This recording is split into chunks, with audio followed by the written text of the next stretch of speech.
जम्मू कश्मीर की राजनीति में एक ऐसा घटनाक्रम सामने आया है जिसने राजनीतिक गलियारों में एक नई बहस को छेड़ दिया है।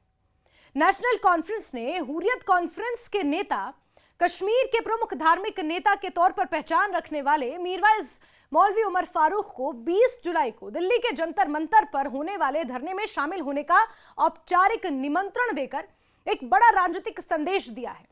यह धरना जम्मू कश्मीर को पूर्ण राज्य का दर्जा बहाल करने और केंद्र सरकार से किए गए वादे को पूरा करने की मांग को लेकर आयोजित किया जा रहा है। यानी कि स्टेटहुड की मांग को लेकर नेशनल कॉन्फ्रेंस बड़े पैमाने पर दिल्ली के जंतर मंतर पर 20 जुलाई को एक बड़ा धरना प्रदर्शन करने जा रही है, जिसमें मीरवाइज उमर फारूक को भी न्योता दिया गया है। वहीं पिछले लगभग 3 दशकों में यह पहला अवसर माना जा रहा है जब जम्मू कश्मीर की किसी मुख्यधारा की राजनीतिक पार्टी किसी अलगाववादी पृष्ठभूमि वाले नेता को अपने राजनीतिक कार्यक्रम में शामिल होने के लिए सार्वजनिक रूप से आमंत्रित कर रही है। और इसीलिए अब चर्चाएं हैं, सुर्खियां हैं कि क्या मीरवाइज उमर फारूक से दोस्ती, मीरवाइज उमर फारूक का साथ कहीं नेशनल कॉन्फ्रेंस पर भारी ना पड़ जाए, यह दांव कहीं उल्टा ना पड़ जाए, क्योंकि मीरवाइज उमर फारूक की जो पहचान है वो अलगाववादी नेता के तौर पर रही है। कई बार उन्हें नजरबंद भी किया गया है। नेशनल कॉन्फ्रेंस का यह कहना है कि जम्मू कश्मीर को राज्य का दर्जा वापस दिलाने की लड़ाई किसी एक राजनीतिक दल की नहीं बल्कि पूरे प्रदेश के लोगों की लड़ाई है, क्योंकि स्टेटहुड का मुद्दा आज भी जम्मू कश्मीर की आवाम का एक कहीं ना कहीं सेंटिमेंटल मुद्दा है। वो आज भी इस बात को लेकर मायूस हैं कि उनसे स्टेटहुड छीन लिया गया। इसी सोच के तहत पार्टी के विभिन्न राजनीतिक दलों, धार्मिक संगठनों, राजनीतिक संस्थाओं और सिविल सोसाइटी के प्रतिनिधियों को भी इस प्रदर्शन में शामिल होने का न्योता भेजा गया है। एक बड़े स्केल पर, लार्ज स्केल पर दिल्ली के जंतर मंतर पर नेशनल कॉन्फ्रेंस इस प्रदर्शन का एक तरह से इसकी अध्यक्षता करेगी। नेशनल कॉन्फ्रेंस का यह मानना है कि राज्य का दर्जा बहाल कराने का मुद्दा राजनीतिक मतभेदों से ऊपर उठकर लोकतांत्रिक अधिकारों और संवैधानिक व्यवस्था से जुड़ा हुआ है। 20 जुलाई को संसद के मॉनसून सत्र के पहले ही दिन दिल्ली के जंतर मंतर पर प्रस्तावित इस प्रदर्शन को नेशनल कॉन्फ्रेंस अपने सबसे बड़े राजनीतिक अभियानों में से एक के रूप में देख रही है।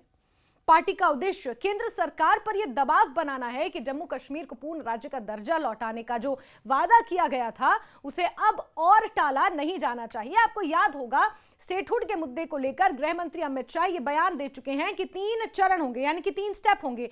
पहला था डिलिमिटेशन, दूसरा था विधानसभा चुनाव, तीसरा था स्टेटहुड।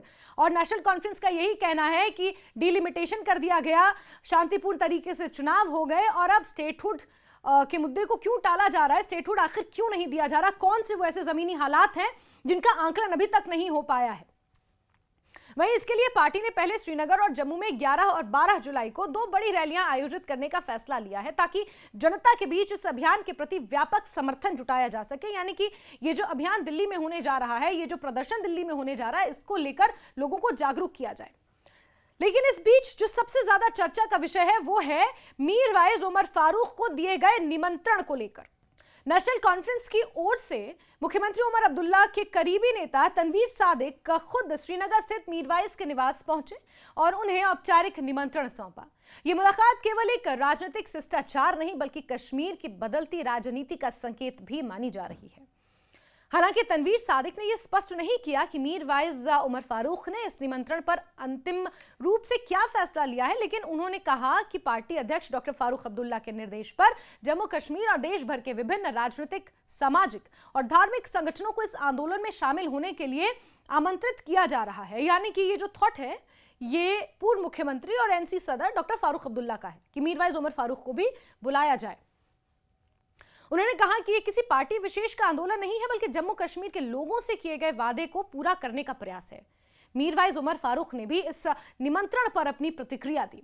उन्होंने कहा कि वो केवल एक धार्मिक नेता ही नहीं है बल्कि मुत्ताहिदा मजलिस उलेमा के अध्यक्ष भी हैं, जो जम्मू कश्मीर के विभिन्न इस्लामिक संगठनों का एक साझा मंच है। उन्होंने राज्य का दर्जा बहाल करने की मांग का समर्थन किया, लेकिन साथ ही यह भी स्पष्ट कर दिया कि उन्हें केवल आधा अधूरा एजेंडा स्वीकार नहीं है।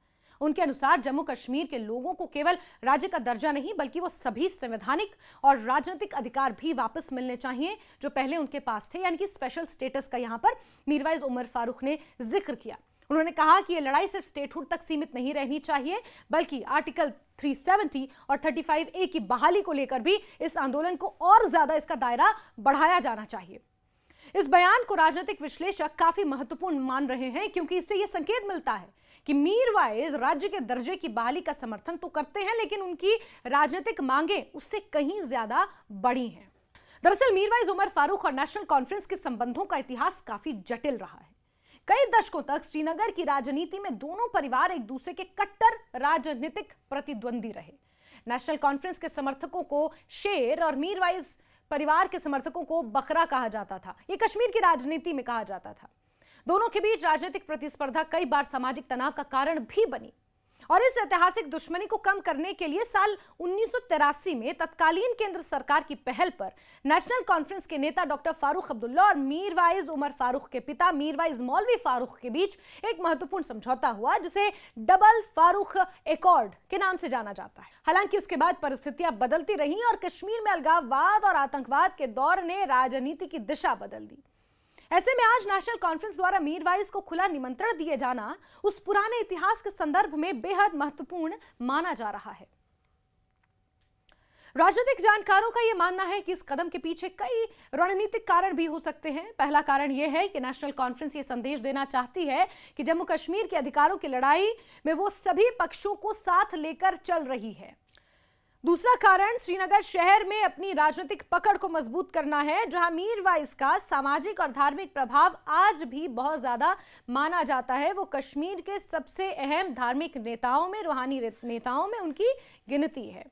तीसरा कारण यह भी है कि पार्टी अपने चुनावी वादों को लेकर जनता के बीच सक्रिय दिखाई देना चाहती है, क्योंकि स्टेटहुड के मुद्दे पर जो विपक्षी पार्टियां हैं वो समय समय पर नेशनल कॉन्फ्रेंस को घेरती हैं और ये आरोप लगाती हैं कि वो बीजेपी के साथ करीबी तो हैं, बीजेपी को कश्मीरी गिफ्ट तो गिफ्ट करते हैं, लेकिन स्टेटहुड के मुद्दे की जिस आक्रामकता से मांग रखनी चाहिए वो मुख्यमंत्री उमर अब्दुल्ला दिल्ली जाकर मांग नहीं करते हैं। ये आरोप विपक्षी पार्टियां एनसी पर लगाती हैं।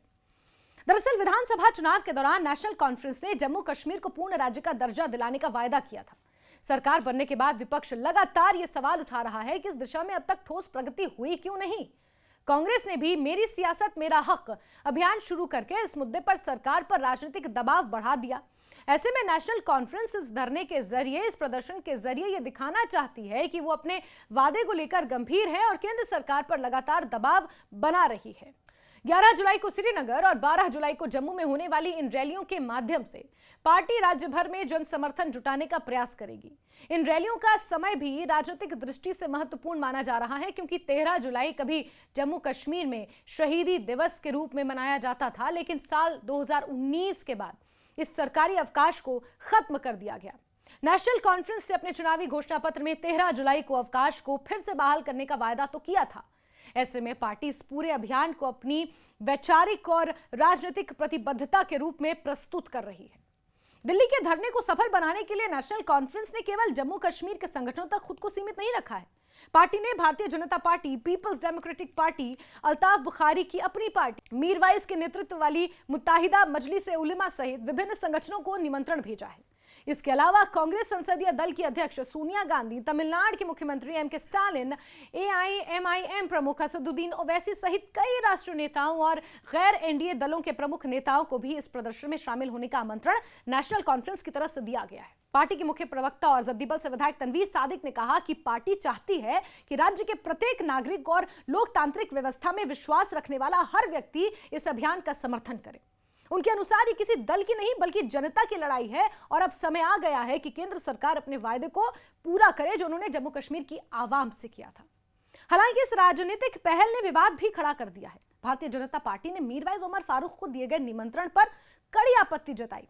बीजेपी नेताओं का यह कहना है कि मुख्यधारा की राजनीति में अलगाववादी पृष्ठभूमि वाले नेताओं को इस प्रकार शामिल करना सही नहीं है। उनका आरोप है कि नेशनल कॉन्फ्रेंस वोट बैंक की राजनीति के लिए ऐसा कदम उठा रही है जिससे गलत संदेश जा सकता है। दूसरी ओर नेशनल कॉन्फ्रेंस का यह कहना है कि मीरवाइज को यह निमंत्रण एक धार्मिक और सामाजिक प्रतिनिधि के रूप में दिया गया है, न कि किसी अलगाववादी एजेंडे के प्रतिनिधि के तौर पर। पार्टी का तर्क है कि जम्मू कश्मीर के लोगों के अधिकारों से जुड़े मुद्दे पर समाज के सभी वर्गों की भागीदारी जरूरी है। राजनीतिक विश्लेषकों के अनुसार यह घटनाक्रम जम्मू कश्मीर की बदलती राजनीति का संकेत है। एक और नेशनल कॉन्फ्रेंस अपने चुनावी वादों को लेकर सक्रिय दिखना चाहती है, तो वहीं दूसरी ओर वो ये संदेश भी देना चाहती है कि राज्य के अधिकारों के प्रश्न पर व्यापक राजनीतिक सहमति बनाई जा सकती है। यदि विभिन्न राजनीतिक और सामाजिक संगठन इस मंच पर एक साथ आते हैं तो इससे राज्य के दर्जे की बहाली की मांग को राष्ट्रीय स्तर पर नई मजबूती मिल सकती है, ऐसा एनसी का मानना है। हालांकि यह भी स्पष्ट है कि राज्य के दर्जे की बहाली और अनुच्छेद 370 से जुड़े व्यापक राजनीतिक प्रश्नों पर विभिन्न दलों और नेताओं की राय अलग अलग है। मीरवाइज उमर फारूक ने भी स्पष्ट कर दिया है कि उनकी प्राथमिकता केवल राज्य का दर्जा स्टेटहुड नहीं है, बल्कि जम्मू कश्मीर के सभी पुराने संवैधानिक अधिकारों की बहाली है, यानी कि स्पेशल स्टेटस की। ऐसे में भविष्य में इन मुद्दों पर सभी पक्षों के बीच कितनी समानता बन पाती है, यह देखना बड़ा दिलचस्प होगा। फिलहाल इतना तय है कि नेशनल कॉन्फ्रेंस द्वारा मीरवाइज उमर फारूक को दिया गया निमंत्रण जम्मू कश्मीर की राजनीति में एक बड़ा प्रतीकात्मक और रणनीतिक कदम माना जा रहा है।